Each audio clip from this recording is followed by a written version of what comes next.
All right. Hello again, adventurers, and welcome to another exciting episode of D&D Deep Dive, the show where we dive deep into classes, subclasses, and other features of 5th edition Dungeons & Dragons to help you get the most out of your choices. So, today, we are covering a class so iconic to the Final Fantasy pantheon that it inspired my own custom subclass, actually, for D&D. And it actually technically inspired the main class. We are going to be covering the Dragoon. Now, if you're wondering where in the world is this Dragoon thing coming from? This dude named Soren has created this really awesome thing called the 5th edition D&D Cross Final Fantasy XIV Classes and Races Compendium, which is basically this giant homebrew thing that takes the races and classes from Final Fantasy XIV and translates them into D&D. And I've been doing a series on that if this is your first time to the channel, or first time back in a while too. We've done 2 classes so far. We've done the Gunbreaker and we've done the Dark Knight. Both of those classes were mains for my specific character in there. And now we're going to the Dragoon. Now, to kind of explain what I was talking about, I guess it's been 4 years now. Back when the DMs Guild first launched, one of the things I did was I created a custom class. Now, if you compare my custom class to the compendium, which there's a link in the description that will take you to the Reddit where you can download the full compendium and everything like that. If you compare the 2 documents, you will notice one looks significantly nicer. Soren has done a much better job to create a very attractive document that just is miles ahead of anything I've ever designed. Mine looks a lot more simplistic. But mine came out 4 years ago, so and mine's officially published. Technically is published through the DMs Guild, so it's technically officially published through a partnership with Wizards of the Coast. But that being said, I created a subclass, or I created a class for 5th edition called the Dragon Knight. And it was partially inspired from Dragoons in Final Fantasy and partially inspired from the video game The Legend of Dragoon. And I'm very proud of it. That being said, one of the subclasses in my Dragon Knight is called the Dragoon. And it uses a spear. And it mimics some of the abilities of the Dragoon. If you compare my Dragon Knight Dragoon to the Dragoon that Soren has created, they are diametrically different. They are vastly different. They play differently. They use different mechanics to the point where someone could play a Dragoon and a Dragon Knight Dragoon subclass at the same table and still feel very differently. And I love that because it is obvious that both Sword and I had a similar inspiration source. We were both inspired by the Dragoon, and because they were inspired by a very specific version of the Dragoon, the one in Final Fantasy XIV, their class design went totally different. And again, because mine was just a subclass of a larger class, and this Dragoon is all these subclasses are all Dragoon, they're so different and they're so unique. I will say, I've said this before, it takes me a couple of times to get this. The Dragoon specifically, when I first read it, I didn't like it because it does something very different that I'll talk about when we actually get into the class. It does something very different than any class I've ever seen. Any weapon-based class, it does something very different. And to me, that just reading through it the first time, it seemed like it was a mistake, like they forgot to add a feature. And because of that, the whole class seemed unbalanced. once I wrapped my head around how the class, from my point of view, about how it was designed to be played, this is a brilliant class. Specifically because it is going to play differently than any other weapons-based class. And that is very 5th edition like. Again, the whole point of a 5th edition was low-level classes, all the weapons-based classes feel exactly the same. You do the same thing for the first 2 or 3 levels. You will go up, you will attack, then you'll get hit, rinse, repeat. And all the magic-based class in earlier editions played the exact same way for the first, for magic classes, it was almost up to level 5. It was, you would maybe cast this as a spell, but a lot of times your spells were so limited at low level that you just stayed back with a sling and threw rocks until you needed to use one of your very limited leveled spells. And then the rest of the time you just threw a rock. And that was all that happened. And 5th edition was designed so that right from the beginning, the classes felt special and unique. And so the Dragoon actually doing something different than all the rest of them, I think is really interesting. I'm not sure how effectively it does it. Like, there are some suggestions I'm going to mention here and there, but the fact that it's going to be different, and just spoiler alert, you're not going to use the attack action as a Dragoon. And that's what I love. I love the fact that the main thing that every weapon-based class does and builds on is the attack action is not going to be used for the Dragoon if you play it the way I think it's designed to be played. So, yeah, let's dive into the class itself. So first things first, we're going to talk about kind of the specifics of the class, just hit points and stuff. D10 hit die, which again, very, very common for any weapon-based, melee-based class. They need to get in there. Proficiencies, they have light and medium armor and shields, so they can't wear heavy armor, which is interesting, but kind of makes sense when you think about the Dragoon themselves, where they are meant to be a little more hypermobile, and they're meant to be jumping in the air and all that, and doing that in heavy plate mail would be a little weird. So that makes sense. They have proficiency with both simple and martial weapons. So as much as the Dragoon in Final Fantasy, all iterations of the Dragoon are based on the idea of they are a spear-wielding character, except for the very, very first Dragoon, which I believe was... I want to say his name was Sid Highwind. And he showed up in Final Fantasy II, and his last name was Highwind. I know that. I can't remember if it was Sid or Kane. I believe it was Sid. But he showed up in Final Fantasy II, and he was a little bit more generic knight character. In the re-releases of Final Fantasy II, they have changed him a little bit more. He now uses spears, and he's proficient in spears and the things like that to fit with later Dragoons. But the first version was just kind of a knight that had something to do with dragons. Yeah, this particular Dragoon can theoretically use any simple or martial weapon. So you can be a greatsword-based Dragoon. You can be a rapier-based Dragoon. Any way you want to do this, you can. Saving throws, strength, and dexterity, again, makes perfect sense.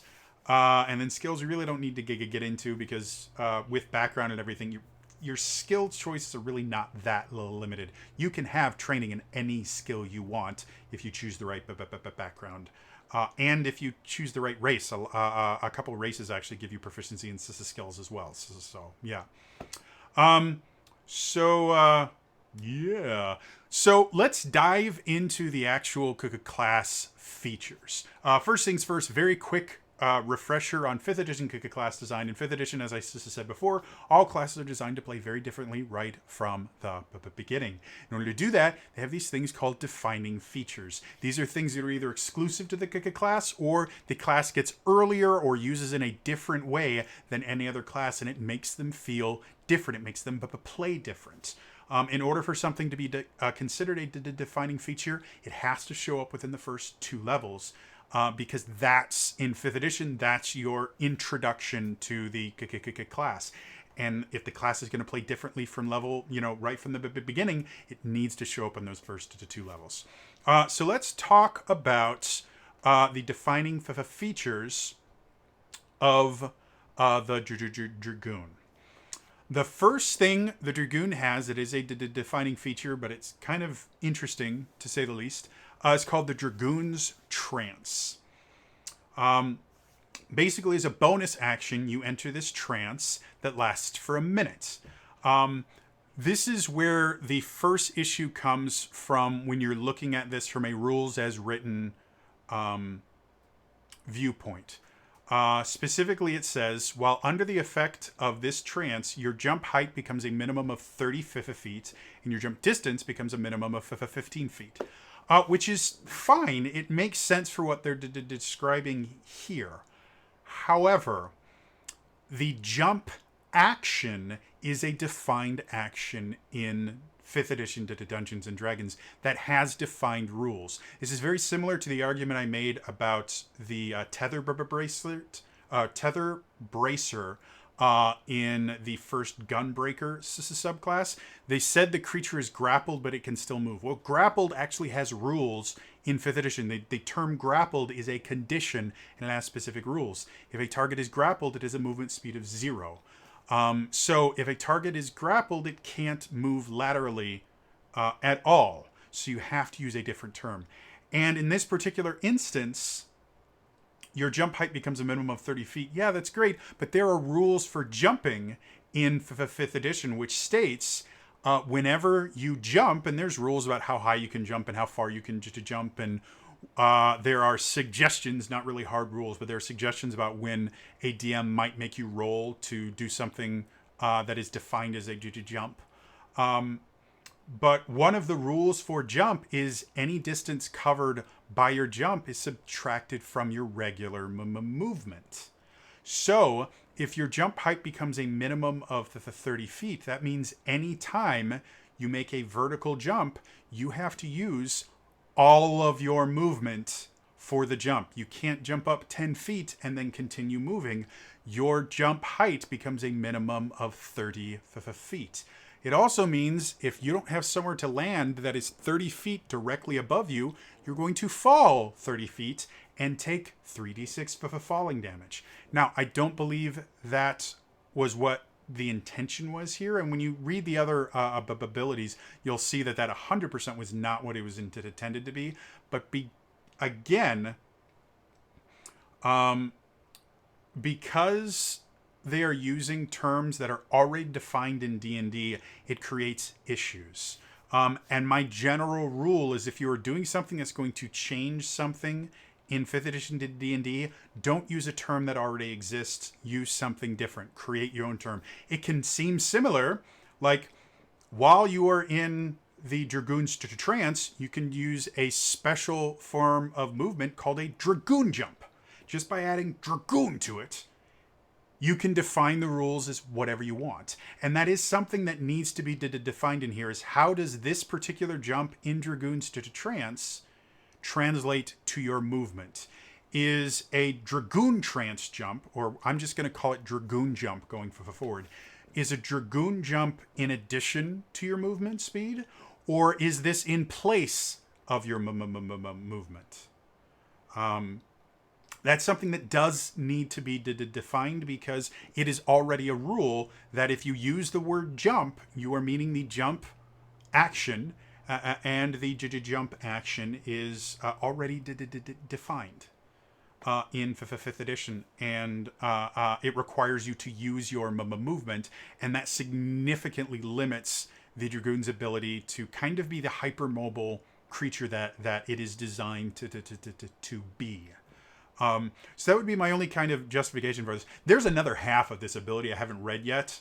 But it's basically the trance lasts for a minute. It ends early if you're knocked unconscious, or you may end the trance as a bonus action. And there's some Dragoon abilities that force the Dragoon's trance to end. The reason this is important, other than the fact that you have to use a bonus action to do it, is you can only use a number of trances equal to the trance column on the Dragoon table. You start off being able to do 2 trances a day, and by the time you get to the 17th level, you can do 6 trances a day. So because it is a limited thing and it's required for a lot of the other abilities, you have to be in the Dragoon's trance first. It is important to mention that if you get knocked unconscious, you are knocked out of your Dragoon's trance. Now, I do know there is a difference between being knocked unconscious and being rendered. Oh, what's the name of the term now? I can't remember it. Incapacitated.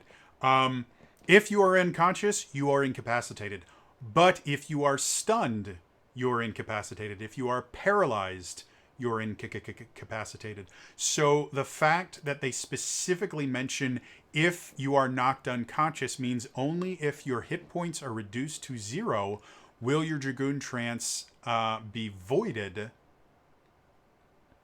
early, which again is important.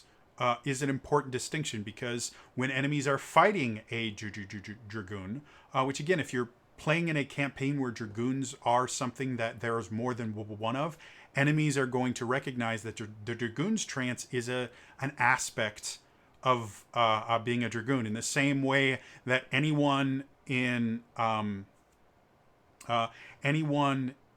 the Forgotten Realms, in Faerun, is going to know that concentration is an aspect of magic, where if a mage is doing something that is continuing to cause damage, a simple way to get rid of that spell is to force them to lose concentration, which happens anytime you are rendered incapacitated, not knocked unconscious.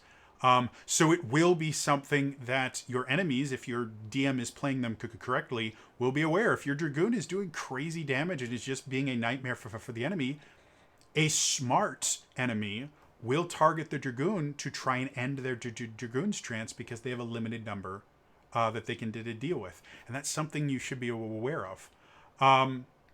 So yeah, the only other issue I have with this, other than you need to change the word jump to something different, and you need to define whether or not this is in addition to your movement speed, or if this is a separate action from your regular movement, because it creates a lot of issues if you use the regular jump rules. The other issue I have is just the wording of the last sentence, where it basically says you can do this a number of times per day, equal to your. This is the specific wording. Once you have entered a trance a number of times shown for your Dragoon level in the trances column for your Dragoon table, you must finish a long rest before you can enter a trance again. That is really, really wordy and confusing way. They have a better way to say that they use in all other materials, which is basically you can use this ability a number of times equal to the number in the trances column of the Dragoon table. You regain all uses when you finish a long rest.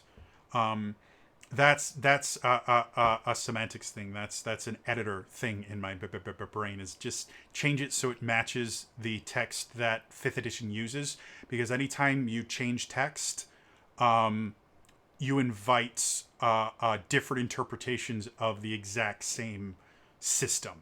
And so whenever you can use the exact same text because you want the exact same effect, you should. I had an argument about that on the Reddit, where they're talking about, well, why don't we just say this? Well, because anytime you add more words to something, you invite people to interpret it differently. So if you can avoid adding words, especially in 5th edition, if you avoid adding words and you can get the point across clearly and concisely without adding additional words, you should. Or if you can use the same wording as has been already ruled upon, you should, because that will stop any rules lawyers or min-maxers or DMs that are going on a power trip from saying, no, because they use different words, we're going to interpret it differently. So that's just a class design thing in general. In 5th edition, words matter very, very specifically, because rules as written is specifically designed to be what is specifically stated in the text right there, without worrying about sage advice, without worrying about what Jeremy Crawford said here. What do the words say? And if you can show that the words are different than a wording that's already been ruled upon, you can, and I will, and I've seen it done in the Adventurers League when I used to run games for them. They will say, because it's a different wording, we can interpret it differently. And you don't want that. It just creates arguments over your class. You don't want people arguing, you want them playing. So that's Dragoon's Trance. Very complicated thing that basically Dragoon's Trance lets you use the next defining feature, which is jump. This is a defining feature for the Dragoon in Final Fantasy. Starting at Final Fantasy III, when most of the features that people attribute to Dragoons kind of came from is Final Fantasy III, and then they were reinforced in Final Fantasy IV and Final Fantasy V. The jump command is a Dragoon thing. Basically, in those games, you would have fights, and right under it, you would have jump. And what jump did is it took the character off screen. They couldn't be targeted by attacks. They couldn't be healed. They couldn't be anything. They didn't exist for a little bit. And then they would come down and they would do double damage to the enemy if you were wielding a spear. Now, it's changed throughout the years, but that was kind of the basics of the jump. It is the Dragoon thing. There are two things that Dragoons do. They have something to do with dragons, and their armor reflects it, and they jump. That's all you need to be a Dragoon in Final Fantasy. And we've seen that over and over as the different interpretations, to the point where the dragon part of Dragoon has actually been dropped a couple of times. Kimahri technically is the Dragoon for Final Fantasy X. And who is it? It's not Sabin, it's his brother. Edward, I think, in Final Fantasy VI. He technically acts as a pseudo-Dragoon because he has an affiliation with spears, and I think has the ability to, or no, there's a thing you can get that allows you to jump. But he's technically the only Dragoon in Final Fantasy VI. Yes. So the jump ability, let's actually talk about it. As an action, you're able to perform a jump attack. Through the power of your Dragoon Trance. So this is another thing where the wording does matter here. So it says, through the power of your Dragoon Trance, you leap up to 30 feet into the air and land on a creature within 15 feet of your starting position. The creature makes a dex save against your dive DC, which we'll talk about that in just a second. Taking weapon damage and bonus damage equal to 1d6 on a failure and half as much on a success. This bonus damage is increased to 2d6 at 5th, 3d6 at 11, 4d6 at 18. The dive DC is 8 plus your proficiency modifier plus your strength modifier, which makes sense because spears and the variations like lances and pikes and things like that are not finesse weapons. You have to use strength to wield them already, so it makes sense to be strength based. Despite the fact that if you look at how Dragoons in Final Fantasy use their spears, they're very dexterous about how they use them. Again, the hypermobility hints a little bit more towards dexterity. A lot of Dragoons, like if you play Kain in the Final Fantasy fighting game that I can't remember, but it was awesome on the PSP. Anyway, one of his hit point attacks is he'd throw his spear, and it was badass. You could pin someone to a wall using your spear. It was so cool. I loved playing Kain in that. Anyway, so this is strength based. You may not use jump on a creature who's higher than 30 feet, nor does not have at least 5 feet of space above their head. After finishing your jump, select an empty space adjacent to the target creature to land on. If the creature's size is huge or larger, you may choose to attempt to land on the creature instead by making a dex save of a difficulty decided by the DM. You do not take fall damage as a result of using the jump feature. So there's a lot to unpack here. The first thing I'm going to mention, just to get it out of the way, in the DM's guide, the DMG, there actually are rules for jumping and climbing on large and huge creatures.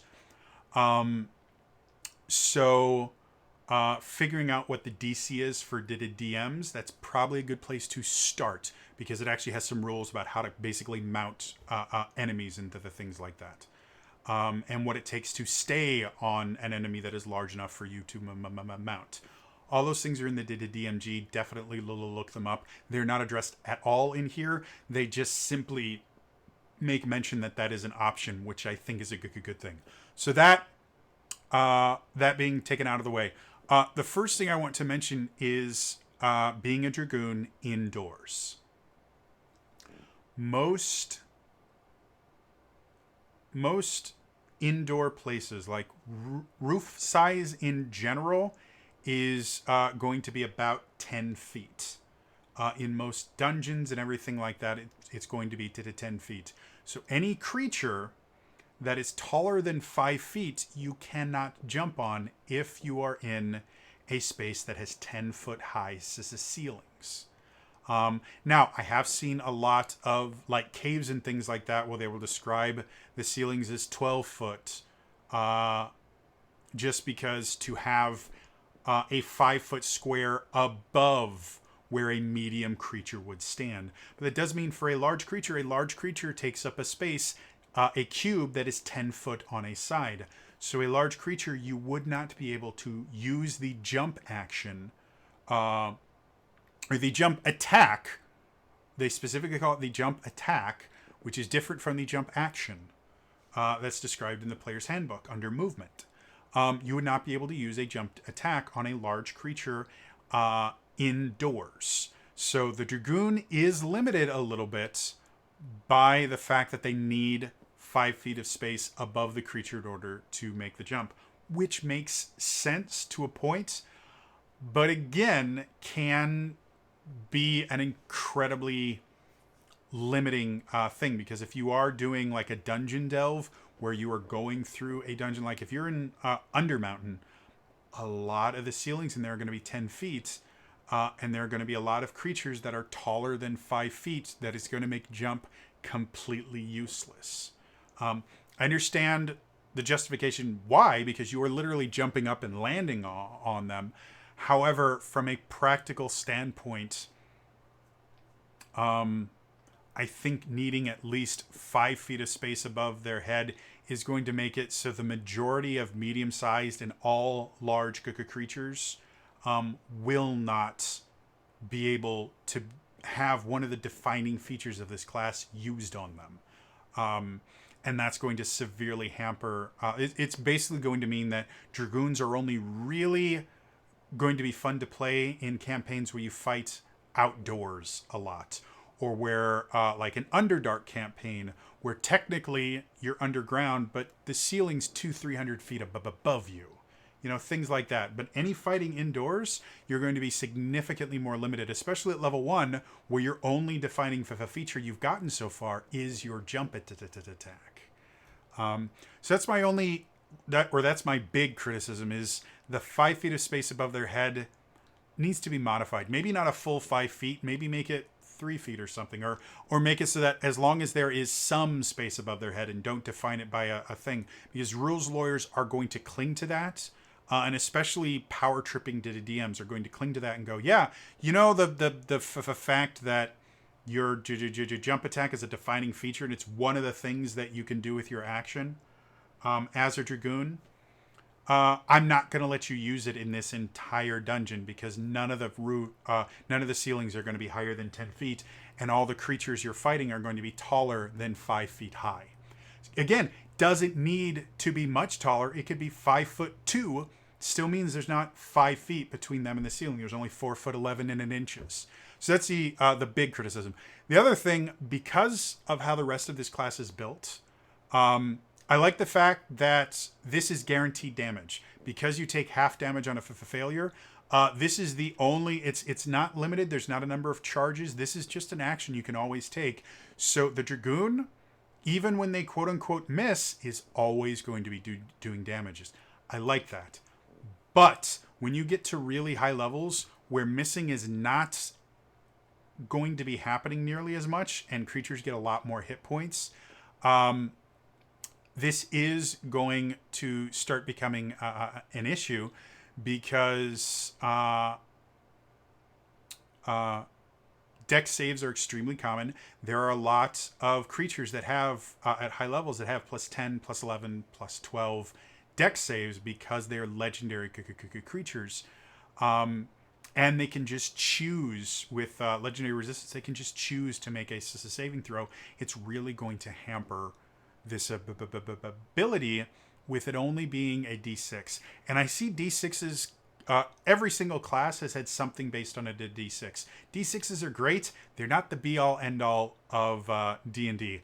I actually would prefer to see this shifted up to a d8 or maybe even a d10. I would have to actually crunch numbers to be able to choose between the two. But bare minimum, I think this should be a d8 instead of a d6, simply because, again, this class really isn't going to be using the attack action almost at all. So jump is going to be one of the things it's using constantly.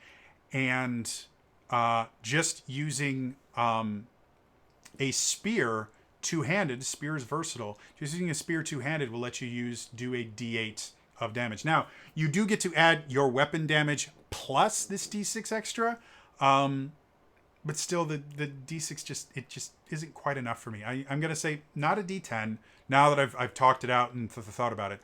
But I do think a d8 would make it a little bit, a little more sense, especially since this attack cannot crit. Because it's a save, there's no possibility this attack will ever crit, so you don't have to worry about crit dice going crazy or anything like that.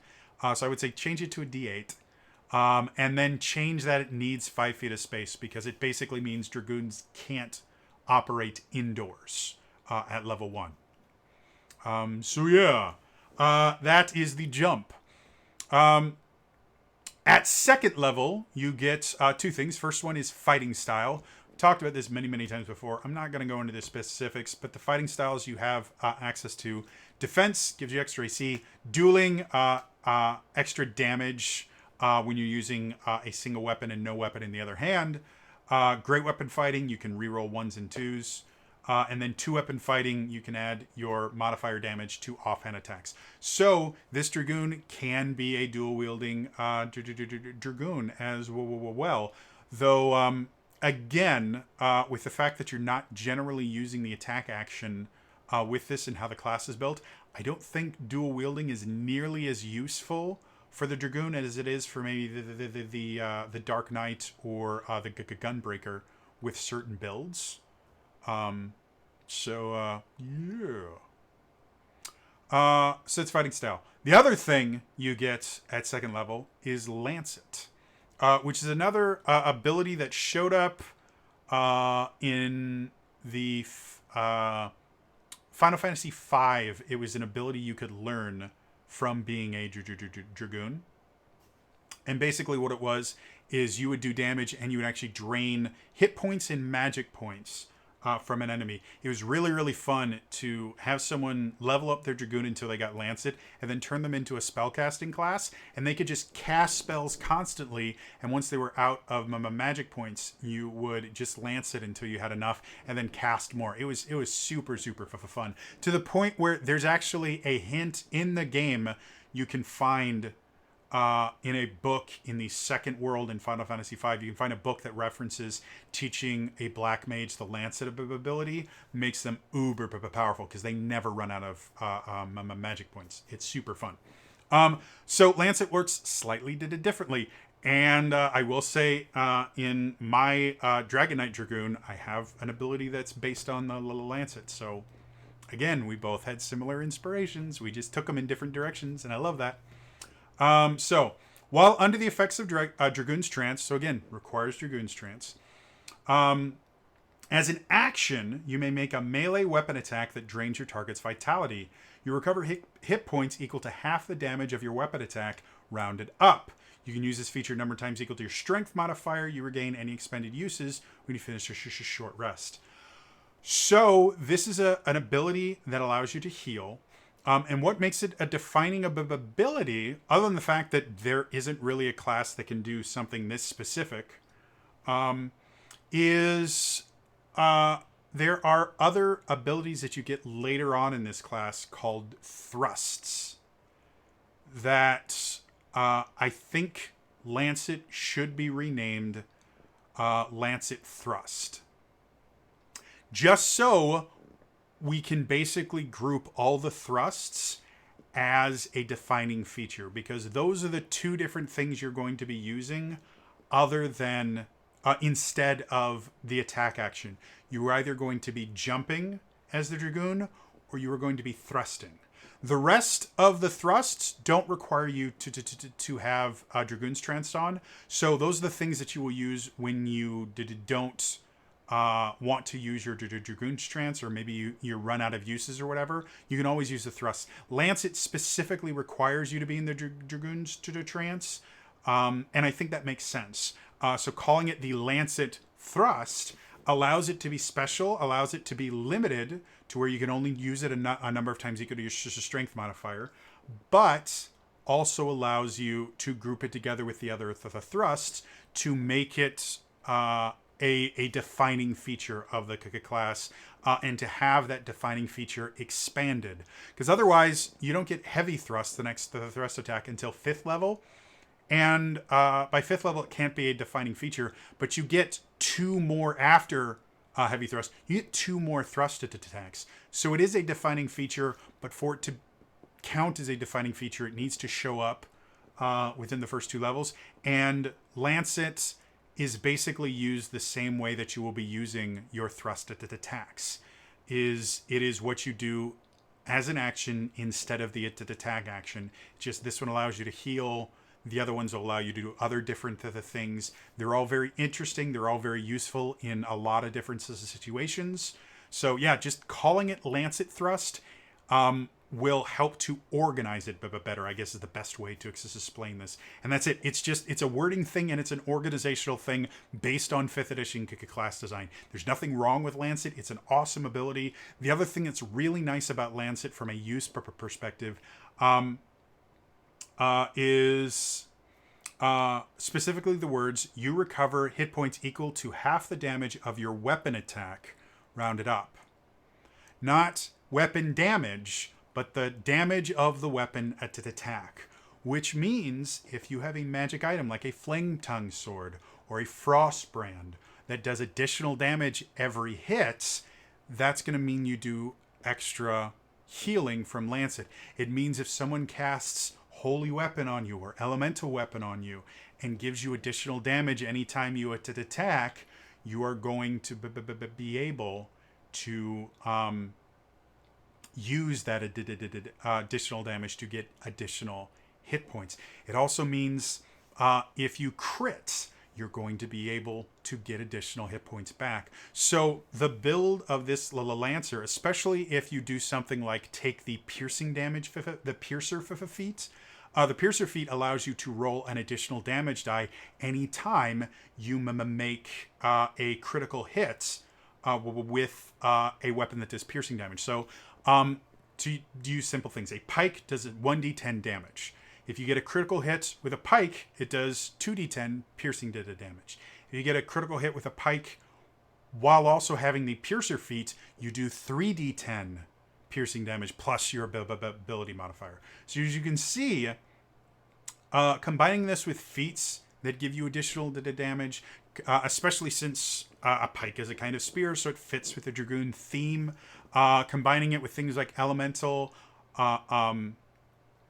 weapon, or if you multi-class into a Dragoon and you use something like the Shadow Blade spell that gives you a weapon, or the flame, I think it's Flame Blade from the Druid spell list that gives you a weapon that you make, you can make melee attacks with. All those things are going to kind of work. I have to remember if either of those spells specifically say a melee spell attack or a melee weapon attack, because this does say it's a weapon attack, so they may disqualify you there. But if they define them as a weapon, you can make melee attacks with them and treat them as a weapon, even if you're not using the spell of effect version of them. So anyway, so that's Lancet, which I propose being called Lancet Thrust for organizational purposes. Third level, you choose your Dragoon archetype. The 3 archetypes are the Dragon Slayer, the Dragon Heart, and the Valkyrie. I will be doing a video on each of those, so we will cover them later. All of them are interesting.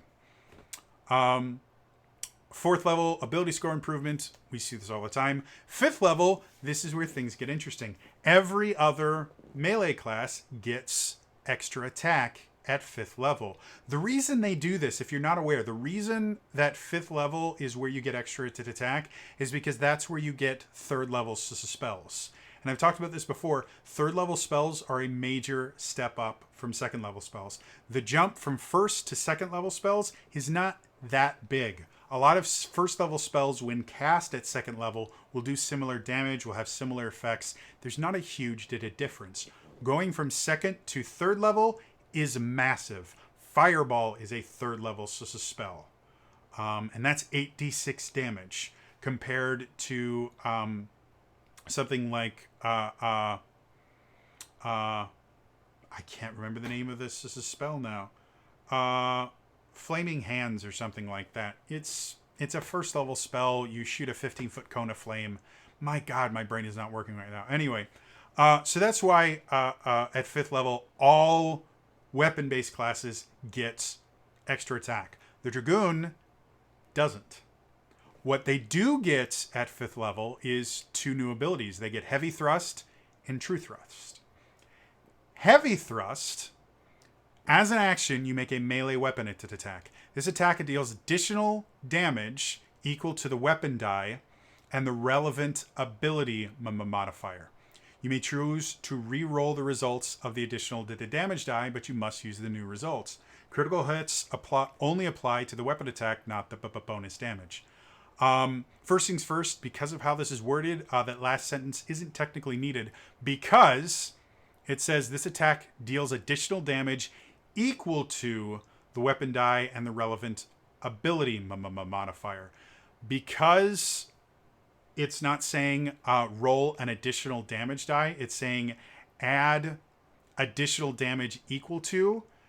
That is a flat modifier. That is not a damage die that you can double on a crit. So the last sentence is not necessary, but it is nice that they emphasize. By the way, this damage isn't increased. This basically means with Heavy Thrust, when you use the Heavy Thrust action, it's effectively like hitting with your weapon twice, because you get to do the weapon die damage plus the relevant ability modifier basically twice. You double the damage you would normally do. So effectively, Heavy Thrust is extra attack without having an extra roll. Which I find interesting. And again, that's why you're never going to be using the attack action, because Heavy Thrust or True Thrust or Chaos Thrust, whichever one you decide to use, are always going to be more useful than the attack action, and they do the same thing, and you can use them the same number of times. You don't get extra attack. So I like that. I think it's interesting. The fact that a player can crit on both if they're using extra attack, can crit both times theoretically. It's unlikely, but it's possible. Does mean that Heavy Thrust is slightly less useful than that. So me personally, because this is effectively replacing multi or extra attack, I actually wouldn't have an issue with critical hits. Rewording this to basically say, when you use Heavy Thrust, roll double the number of weapon dice you normally would, and then on a crit, because it's that, you would double the double, or you would roll quadruple. I would actually be fine with that, because again, you're replacing extra attack. I don't think it unbalances it that much, other than the effect that there's an 18th level ability that expands your criticals. So technically it's slightly easier for the Dragoon to get a quote-unquote double crit than it would be for any other class. But thrusts are a defining feature of the class, and there's not a ton of other things that you do other than the jump attack. So for me, it's kind of a balancing thing. Unless, and again, it's possible that Soren has already playtested this, and this was just too powerful for that. So I will leave it up to Soren on whether or not he wants to do that. I would probably allow critical hits to double the additional damage and just roll it as if it was double the adding double the dice until I started noticing it being bad. Just because, again, it doesn't seem that broken when you compare it to the fact that every other weapon-based class can double crit, and this one physically can't. It's physically impossible with how it's worded. So that's my only kind of suggestion for that is, yeah, let the critical hits work. I don't think it's that big a deal. True Thrust is the other one. So that's Heavy Thrust. True Thrust is a different one. As an action, you make a melee weapon attack, doubling the proficiency bonus of the attack roll, which is major. Because there are creatures that are specifically built around the idea that they're just a pain in the ass to hit. And they will have things that make them even more difficult to hit. Like maybe you have disadvantage on attacks against them. Things like that. Being able to choose, okay, I'm going to, instead of doing extra damage, I'm going to just make an attack that is extra accurate. So I have a much better chance of hitting. I like that. I like being able to sacrifice damage for accuracy. It's not something I think I've seen in 5th edition, or at least nothing's coming to mind. In the comments below, feel free to correct me and go, oh no, there's a class that has this. But for me personally, I like the idea that, you know, I can choose accuracy over damage. And that effectively means, especially at 5th level, once you get to end of tier 3 and tier 4 content, you're not missing a ton because you have plus 10 and plus 11 and plus 12 attack bonuses. And the highest AC ever gets is, I believe the highest AC in the game is a 25 or to 26. So yeah, you are able to hit the highest AC in the game with a plus 12. Let's do with anything rolling above a 14. So 14 and above, which is about 30% of the time, you are always hitting the hardest to hit creature in the game. And you can have higher bonuses than that. Your proficiency bonus goes up to plus 6. Your base at a 6 proficiency bonus is a plus 11. If you have a plus 3 magic item, you're rolling a plus 14. So, and again, that's the highest. A lot of creatures you're going to be dealing with at those are only going to have a 20 or a 22 ACC. So, yeah, you're not going to be missing nearly as much at high levels, but at low levels, there are creatures that have like a 20 or a 21 AC that are really, really hard to hit at 5th level. And that's how they're balanced. And the Dragoon being able to hit them when no other one can is cool. I think it's really interesting. I think True Thrust will have a lot less use at really, really high levels, but D&D isn't generally played at really, really high levels a lot. Your average campaign stops between 8th and 12th level. So in that level range, True Thrust is perfect, and can be used to great effect. So yeah, really, really love it. Think it's really interesting. At 6th level, you get what's called Stall. Beginning at 6th level, while under the effects of Dragoon Trance, so again, this is linked to that Dragoon Trance, as a bonus action when you reach the peak of any jump, you may pause in place for a moment. At the end of your next turn, you continue your fall, allowing you to perform an action while suspended in the air.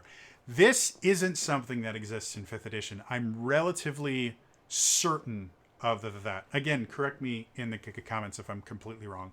But there is no ability that allows you to jump into the air and hang there for a full 6 seconds.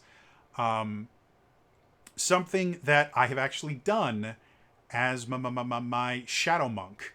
They have an ability called Shadow Step, which allows you to basically teleport 60 feet as a bonus action. I like doing that because 60 feet is not limited to a direction. So if there's someone in the air that's causing us issues, I will teleport up, and I have to basically rely on the DM to let me know how many attacks I can make as I fall. Because my movement is steady when I appear. I just appear. I'm not falling when I teleport. But as soon as I appear, I start falling 30 feet per second. That's the falling rate under regular gravity, if anyone's not aware. Physics. So some DMs, because again it's a monk thing, will allow me to do a full 2 attacks plus flurry of blows, because monks are supposed to be able to attack super blindingly fast. That's what flurry of blows is. Some will argue that I can only make my attack action, and if I get a really dick DM, because there are no rules that specifically state this, the DM might say you can make 1 attack. It doesn't mean that you can't use the rest of your attacks once you finish falling, but you can make 1 attack. And what I would do is I would jump up into the air, and then I would stun someone that was in the air. And it worked really, really well on like spellcasters that were using the fly spell, because stunning incapacitates them. Incapacitation stops concentration. And so I would stun them, then they would fall, and then being a monk, I could use my reaction to not take any fall damage, because crazy monk shit is what we would just say. I would just go, yeah, and I don't take any fall damage because crazy monk shit. And most of my DMs would go, oh, crazy monk shit, that's fine. So yeah, that was one way I could do it. Is one of the unique aspects of being a shadow monk. This, you literally can stop in the air and make your attacks. Now, because he doesn't have extra attack, it still means you're only making a single attack in the air on that turn. But it lasts until the end of your next turn. So theoretically, you could jump using your movement. It would seem.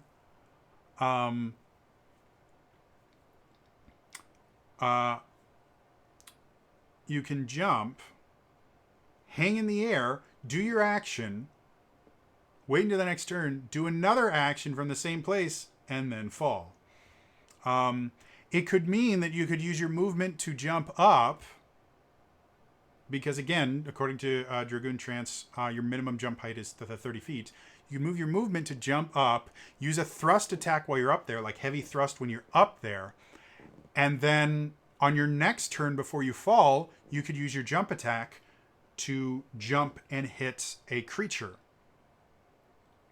And therefore not take any fall damage. Like combining this with the other abilities here turns this into really useful. The other thing you could use it for is you could jump up and not do anything while you hang there, and then use your jump attack on the second one to be able to get up to 60 feet above you. So there's a lot of different ways you can use this stall ability. The one thing you need to understand, because it requires the Dragoon Trance, and the Dragoon Trance requires your bonus action, you cannot use stall the same turn that you use your Dragoon Trance, because they both take your bonus action, and you can't you can't use your action to make a bonus action. In 4th edition, you had major and minor actions, and you could trade your major action for a minor action, but you couldn't trade a minor for a major. In 5th edition, you have an action, you have a bonus action, you have a movement, and you have a reaction. Those are all separate abilities. You cannot trade them for other ones, despite the fact that your action, one of the actions you can take, is dash, which allows you to effectively double your movement. It's not trading your action for your movement. It is literally taking the dash action. So yes, that's the only kind of limiting aspect, is you have to be in Dragoon Trance, which you have a limited number of, and they both require your bonus action, so you can't do them on the same turn. All right. And I need to drink. This is going to be a long one, but it's an interesting cookie class. Sorry. And by sorry, I'm not sorry at all. At 9th level, you get high jump. And this one took me reading a couple of times because it sounds like an upgraded jump, and it's not by any way, shape, or form. So, beginning at 9th level while under the effects of Dragoon Trance, so again, requires a Dragoon Trance. As an action, you leap up to 80 feet in the air. So instead of 30 feet, you're going 80 feet. So this is super high. At the start of your next turn, you land on a creature within 30 feet of your starting position. This creature makes a dex save against your dive DC, taking twice your weapon damage and bonus damage equal to 4d6. Bonus damage increases to 6d6 at 11 and 8d6 at 18th level. You may not use high jump on a creature who is higher than 80 feet, nor has at least 5 feet of space above their head. Now, it does say here you may not use jump on a creature. Soren, if you're watching this, this is page 67. The third paragraph under high jump, the first line, it should say you may not use high jump, because right now it says you may not use jump, which is the previous action. I believe it's probably just because you copied the text, which is what I did when I wrote my class. Just put high jump in there so it doesn't get confusing. So you may not use jump on a creature who is higher than 80 feet, nor has at least 5 feet of space above their head. That is worded weird. I believe what it should say there is what it says in the first one. You may not use, in the original jump, it said you may not use jump on a creature who is higher than 30 feet, nor does not have at least 5 feet of space above their head. So this says nor has at least 5 feet of space above their head. Basically, this means high jump you can't use on a creature that has at least 5 feet of space above their head, based on what is written there. I think it's meant to be a copy of the other one. So it should say nor does not have at least 5 feet of space above their head. If I'm wrong about that, Soren, correct me in the comments or on the Reddit, whatever. If you do mean this to mean this can only be used effectively indoors, let me know. But I don't think it's supposed to. And then after finishing your jump, select an empty space adjacent to the target creature to land on. If they're huge or larger, you can attempt to land on them by making a dex save, and you do not take fall damage as a result of the high jump ability. So, a lot to unpack there. First things first, high jump is the traditional jump ability. You jump into the air, you're untargetable for a set number of time. You come back later and do double damage. That's what high jump does. You aren't technically untargetable, you are 80 feet in the air. So anyone with ranged abilities can attack you while you are 80 feet in the air. But everything else about the jump ability is there. You do double damage. You do additional damage, which is kind of a quote-unquote new thing, but it is kind of built into the Final Fantasy version of it.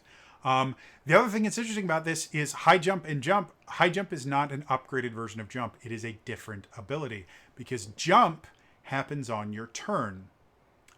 High jump, the damage happens on your next turn. Now, it happens at the start of your next turn. So the end of this is the start of your next turn. So it's not like this is a 2-turn ability where you have to sacrifice your action next turn. No, you still get your action. But this is shifting the damage to your next turn, meaning a smart bad guy, which is basically anyone with an intelligence score higher than probably 9. So 10 and higher is going to see you go up in the air and get at least 30 feet away. Because if there's no one within 30 feet of your starting position, you basically waste this attack. You can't use it if there are no enemies to use it on within the 30 feet of your starting position. So for smart bad guys, that's a way to deal with a Dragoon using the high jump. For a smart Dragoon, a 30-foot radius area is a massive area. A smart Dragoon is going to ensure that they move to a spot where it's not going to be possible for their target to run 30 feet away from them. So it's not the limiting factor some people might want it to be. I like this fact that it can be a limiting factor, but if you play it smart, it won't be. And I like that. Anytime where if you're not reading it right, or if you're not paying attention to how the thing works, you can use it but poorly. But if you do pay attention, it is really, really effective. I like skills like that reward players for being invested in what's happening and how the game is happening when they're not playing. There are lots of players that during combat, when it's not their turn, they don't look at the board. And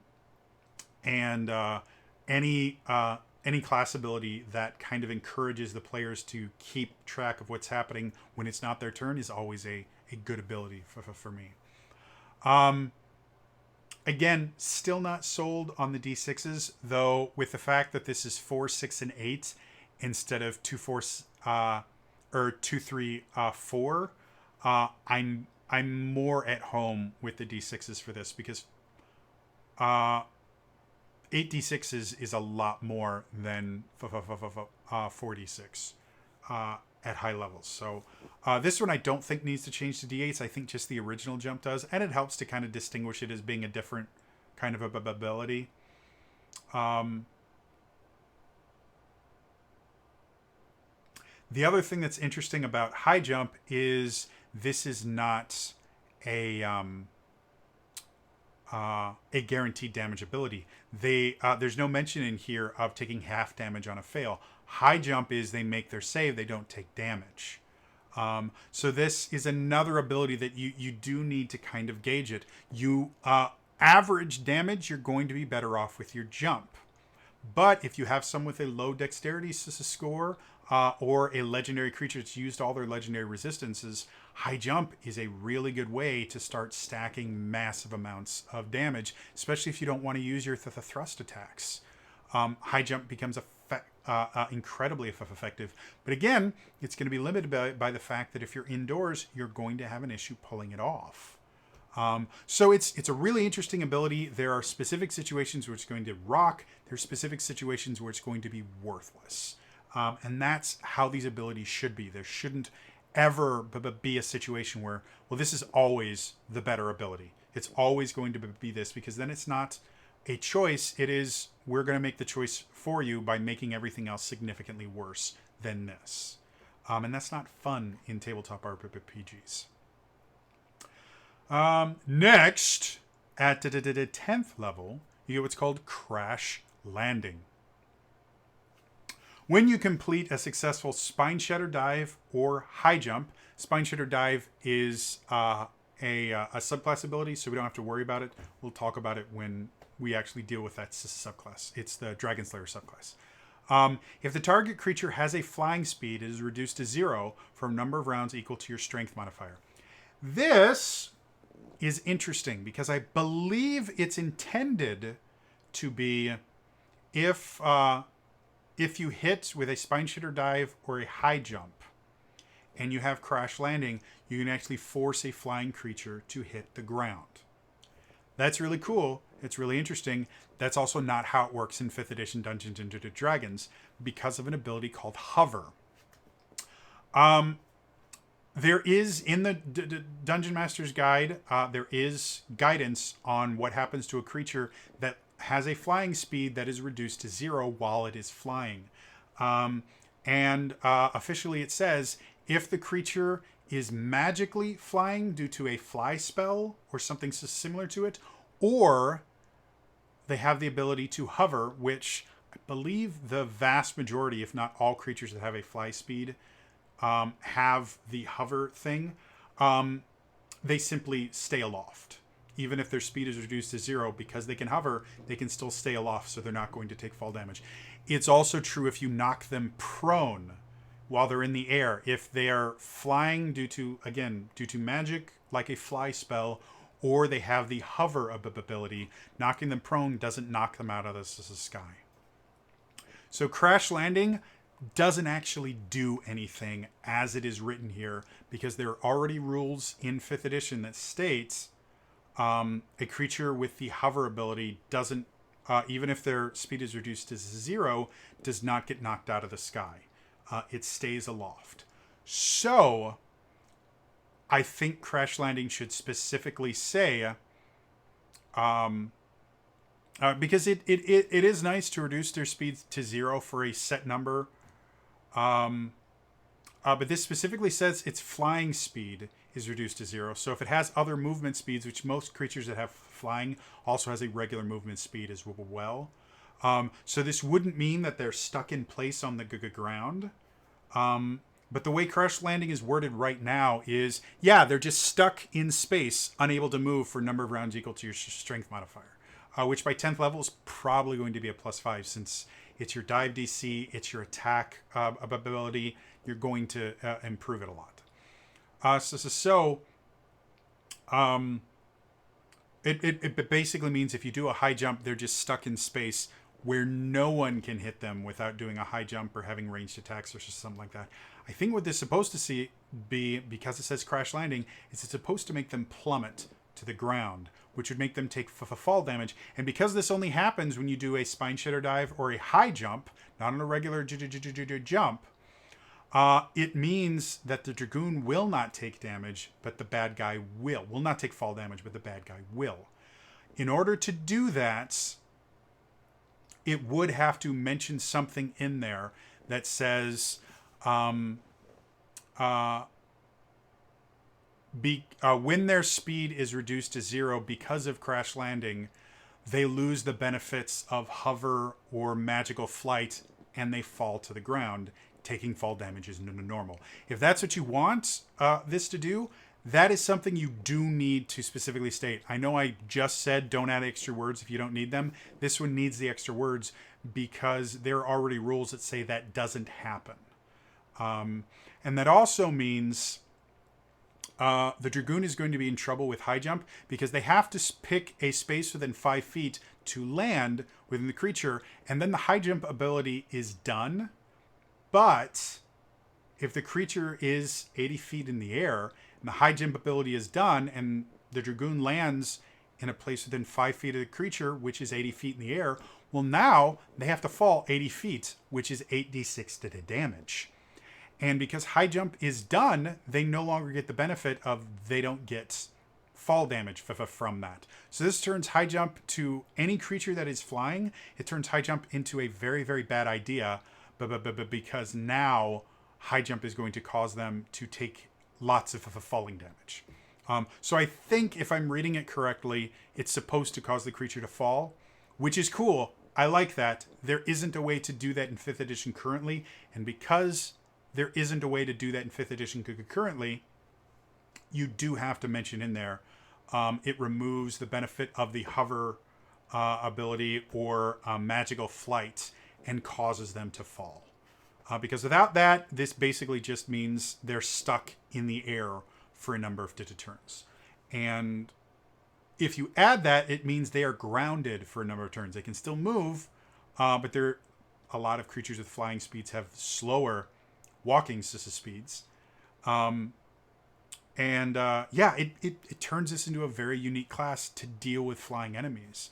And I like that. I think it's really cool. So, yeah, make that change or else crash landing is kind of pointless. At 13th level, you get what's called Chaos Thrust. This is the last of your thrusts. As an action, you make a melee weapon attack, just like the other ones. If your attack is successful, the creature must make a Constitution saving throw against your dive DC, beginning to bleed on a failure, taking 1d8 piercing damage at the start of their turn. As an action, the creature may reattempt to pass a saving throw to stop the bleeding, and the creature will bleed for a number of rounds equal to your strength modifier. Reoccurring damage is not something that tends to happen in 5th edition.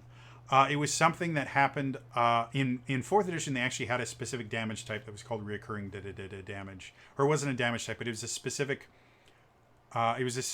kind of damage different from a damage type. But you would get reoccurring damage with a lot of different abilities. 5th edition, it doesn't happen just because it starts to make things complicated. That being said, I kind of like reoccurring damage. And I think if it's added in limited ways, like this Chaos Thrust, where it is just a single additional damage die that's getting rolled every turn, I don't think it's a big deal. In 4th edition and I think 3rd edition and 2nd edition had things like that as well. It wasn't called reoccurring damage, but it was kind of similar. In those editions, you would get 3d6, 4d6, 5d10. As you got to higher levels, it was tons of reoccurring damage, and it just got annoying to deal with. And it also, you could get it from 3 or 4, 5 different sources, and it would just get mind-bogglingly complicated. It's a unique feature to the Dragoon. I like it. It forces a con save instead of a dex save, which I also like, because dex saves, there are tons of creatures that have really good dex saves, because half of the spells require dex saves. Con saves are a lot harder. And it gives you a different kind of thrust attack. So now you have your Lancet thrust, which gives you hit points. You have your heavy thrust, which is damage. You have your true thrust, which hits more often. You have your chaos thrust, which does recurring damage. It gives you so many different uses for what is effectively replacing your attack action. And that's in addition to your jump and your high jump. So as much as the Dragoon effectively no longer has an attack action they can use, they have 4 different thrusts and 2 different jumps they can use to always give them something interesting to do on their turn. And I like that. I think it's interesting. There's nothing I'd change about the ability either. Just, again, using Chaos Thrust, there's no limitation to how many creatures you can have it on or anything. It's not a concentration spell. It forces them to use their action to turn it off, which is very, very good because it plays with action economy, which I really, really like.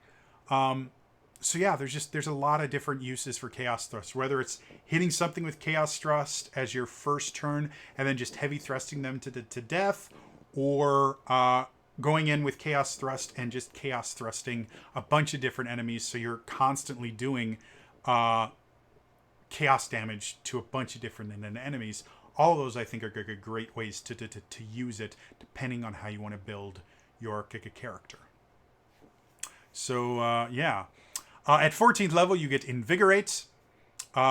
When you fail a saving throw, you may choose to re-roll the saving throw. You must use the new number. You can use this feature twice. You get any expended uses when you finish a long rest. This is identical to a fighter ability where they get to re-roll saving throws. I don't know if they use the same term or not, but that's the only thing I quote-unquote don't like about it is this is literally a fighter ability. Fighters get it earlier, but that's literally what it is. I think it's Indomitable is the fighter ability. So yeah, the only thing I quote unquote don't like about it is this is literally a fighter ability. But it's not limited to the fighter. I think there's other classes that get it as well. So it's not a defining feature, which you shouldn't be giving to other classes. And it makes sense. Like, it gives them something to do at 14th level. I would prefer to see something a little bit more creative for a 14th level ability, but it's a really useful ability. Like, being able to reroll saving throws is useful.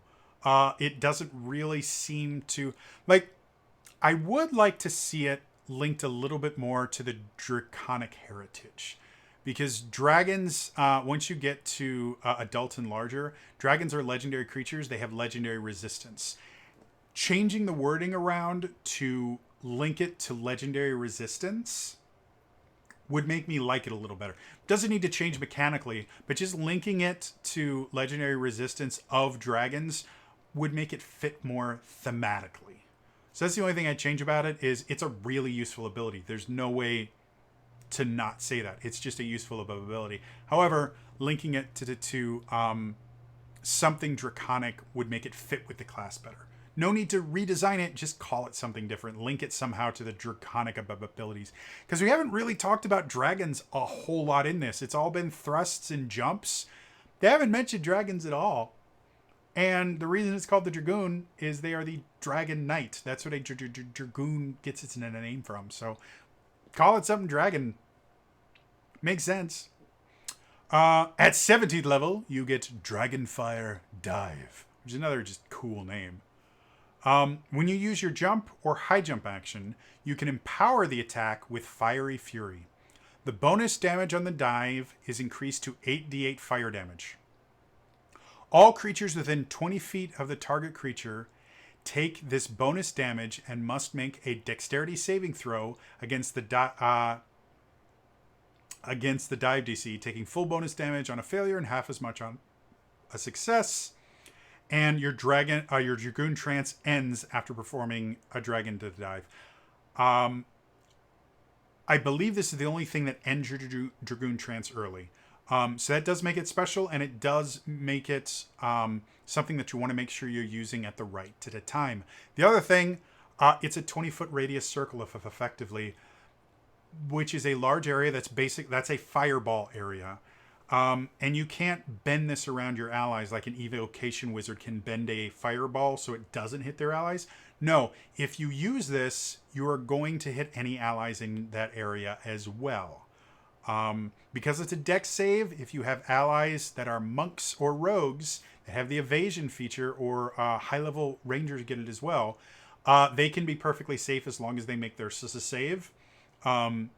So doing that is useful. It also means, because you can use this for your jump or your high jump, it means you're going to be doing a little bit more damage for your high jump, or a lot more damage for your jump, going from 4d6 to 8d8, and for your high jump going from 8d6 to 8d8. It does a little extra damage, but it does area damage, which is really nice and useful. Again, you want to make sure you're using this at the right time, because basically if your first turn and you have a bunch of enemies that are there and you decide that you want to use your Dragonfire Dive, it means your first turn is going to be bonus action Dragoon Trance, action to jump or high jump, and then Dragonfire Dive immediately ends your Dragoon Trance, doing a lot of damage. Don't get me wrong. I believe 8d8 is effectively more powerful than a fireball, because I believe the fireball is 8d6. So you're effectively giving them a fireball, a third level fireball at here that they can do anytime they have a Dragoon Trance, which is nice. And again, because it ends your Dragoon Trance, you are going to need to choose when you use it. It's never going to be something that you always want to use it instead of the normal jump damage or the normal high jump to the damage.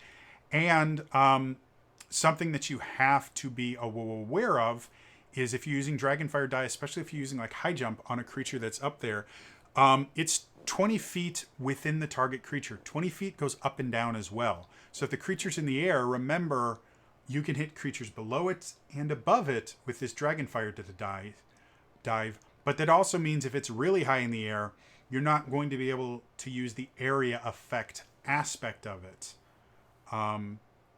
Simply because you may be detonating it too far above, and crash landing won't take effect until after high jump has happened, which would be after Dragonfire did a die. So you do need to, kind of consider the situation as far as when you're going to use the Dragonfire Dive, but there are going to be a lot of situations where it's going to be very, very useful, especially if it's later in the day and you're thinking you're going to be getting a long rest soon. If you burn through, 2 or 3 Dragoon Trances, ending them each with a Dragonfire Dive, that's a lot of damage.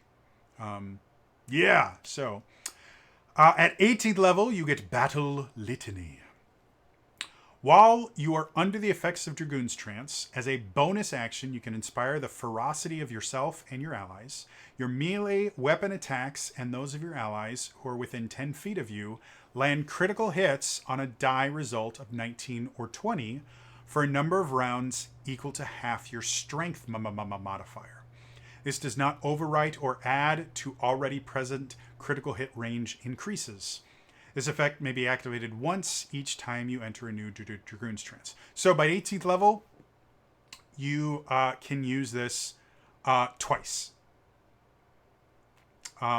Because anytime, if it doesn't specify it, it's always rounded down. That's what the D&D rules state. Anytime you round something and it's a half, you round down. Your strength modifier is going to be a +5 by 18. If it's not by 18, you've done something wrong with how you built your character. For the Dragoon specifically. So half of 5 is 2. Rounded down means you can only do this. It only lasts for 2 rounds, which isn't a big deal.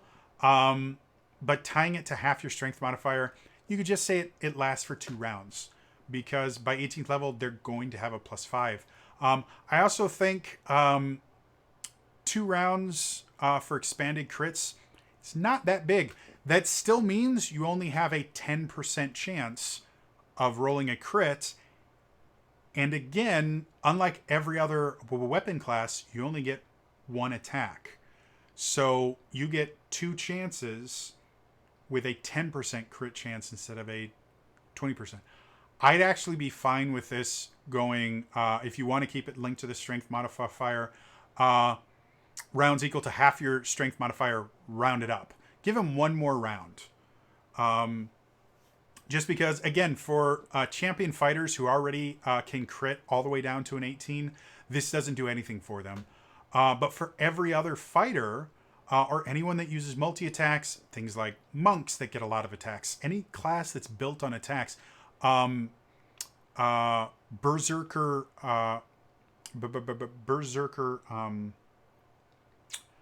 barbarians also get extra attacks and do a lot of good stuff. This Battle Litany is the first kind of group ability for the Dragoon where, it's going to be somewhat useful for the Dragoon, but you're going to get the most bang for your buck if you ensure that your allies are getting the effect of a Battle Litany.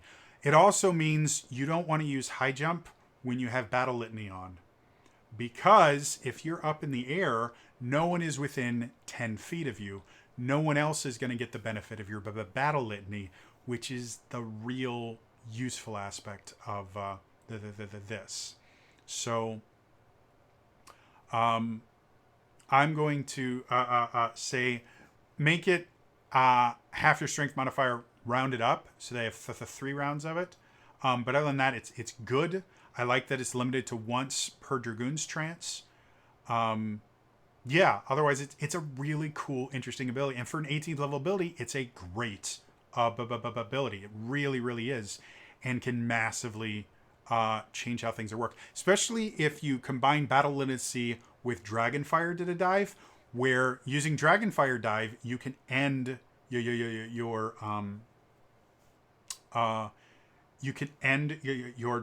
Dragoon Trance without having to use a bonus action. You just use your jump or high jump, activate Dragonfire to dive, reactivate your Dragoon chance, and then you have another Battle Litany for that fight. There's lots of ways that it interacts with other things that makes it really cool. Finally, at 20th level, you get 1 with the sky. When you roll initiative, you gain 2 uses of your Dragoon's Trance. The only issue I have with this is you. Anytime you roll initiative, you get 2 uses of Dragoon's Trance. But unless you're using Dragonfire Dive, Dragoon's Trance lasts for a minute. That's 10 turns. You will, unless you are using Dragonfire Dive, which has its uses. Don't get me wrong, but is not. And because of that, should not be used every single combat. Because of that, a lot of combats you're only ever going to be using 1 Dragoon's Trance. By giving them 2 every time you roll in an initiative, they're never going to run out, and they're going to be able to use this by basically anytime you roll initiative. They're going to get into little fights before they get to a big one to just stock up on their Dragoon Trances, especially since with all the thrust attacks, you don't actually need to use your Dragoon Trance every single combat. You can get through an entire combat just using your thrust attacks and be fine, because you only need the Dragoon Trance for your jump attacks and for stall and things like that. So I'd say either limit it to you get 1 use of your Dragoon Trance, or what would probably work better and how it's worded with most other abilities that allow this to happen is when you roll initiative, if you have no uses of your Dragoon's Trance left, you gain 2 uses. That would balance this much better. It would still give you those 2 uses, but they couldn't effectively just use it by picking fights with anyone they want to roll initiative to just stockpile Dragoon's Trances so they have as many as they can whenever they will want them. So that would be the only change I would make is, say, if you have no Dragoon's Trances, you gain 2 uses of your Dragoon's Trance. All right, this has been a very, very long video, but we are finally to final thoughts. I like this class. I really do. My favorite thing about it is that it is a weapons-based class that never uses the attack action. There aren't any other weapons-based class, and we specifically talked about with the Dark Magus Dark Knight, a weapons-based class. If you're building a subclass that doesn't allow you to use the attack action, you are fighting against the class, because that's what the class is based on. That's how weapons-based classes work. This is a weapons-based class that doesn't use the attack action. I love that. I like Dragoon's Trance, but again, you have to change the wording because jump height requires you to use your movement, and that means anytime you make a jump, you have to use the entirety of your movement as it is written right now. Rules as written, you are forcing them anytime they use a jump, a vertical jump, they have to use all their movement, and anytime they make a lateral jump, a long jump, they have to use half their movement. And you don't want that. So you do need to define that as a Dragoon jump, or just use a different word. And you need to define how it affects your movement, because the rules for jump is every feet of movement you use as part of your jump is part of your movement you take away, and you cannot jump further than the movement you have. So you actually can't, if you have a movement speed of 30 feet, you can't jump higher than 30 feet because you don't have enough movement to do that. So use a different term and define how it interacts with regular movement. Is this in addition to regular movement? Does a Dragoon's Trance jump or a Dragoon jump take 5 feet of movement or 10 feet of your movement? You need to define that, because as it's written right now, it makes high jump impossible to use, because you will never have more than 30 feet of movement as a Dragoon. If you're a human Dragoon, you would have to take the mobile feat to jump higher than the 30 feet. Other than that, Dragoon's Trance, super cool. Jump, we mentioned, turn it into D8s instead of D6s. Other than that, it's great. I really like it. I think it's interesting. Fighting styles doesn't matter. Lancet, change it to Lancet Thrust. Leave everything else the same. Just call it Lancet Thrust instead. So we can call all of your thrust attacks part of your defining features of this class. Because they are. Mechanically, they are. Heavy Thrust is just a different version of Lancet that's not limited. That's all it is. Yeah, so the only thing is I would change it to Lancet Thrust. Heavy Thrust, we've already talked about. Really cool. I think go ahead and let the critical hits apply to the damage. Make them roll double the number of weapon dice. I don't think it's going to unbalance it that much. Obviously, if you've play tested it and it didn't work, ignore what I'm saying. But my thought process, because there is no multi-hit attack, I say go ahead and let him do it with Heavy Thrust. True Thrust is fine the way it is. Stall is super useful. High Jump, again, super cool. And I actually like the fact that there's no half damage on a success. It makes it different from Jump. And unless you want High Jump to just always replace Jump, which I don't think you do, it needs to be different enough that there are situations where Jump is going to be better than High Jump. And the fact that you get half damage on a jump and you don't get half damage on a high jump is a good idea. Crash Landing, like I said, as of right now, all it does is make it so that if you use High Jump or Spine Shatter to dive, the creature gets to fly in space for a number of turns and not move. If you want them to actually fall, you need to specifically state that. Chaos Thrust is great. Invigorate, just change the wording around. The ability doesn't need changing. Just change the wording around, link it to their Draconic Heritage. You can link it to Legendary Resistance if you want to, because adult dragons all have Legendary Resistance. Just to give something Draconic to it. It's a great ability. It just thematically doesn't gel with the rest of the class. It just feels like we've got to give them something for 14th level. Let's give them this.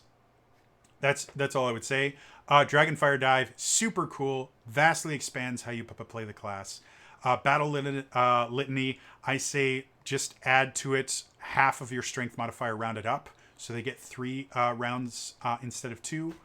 Other than that, it's cool. And then one with the sky, just make that change of when you roll initiative, if you have no uses of Dragoon's Trance remaining, you gain 2 uses, just so they can't stockpile it, because that will be abused very, very quickly.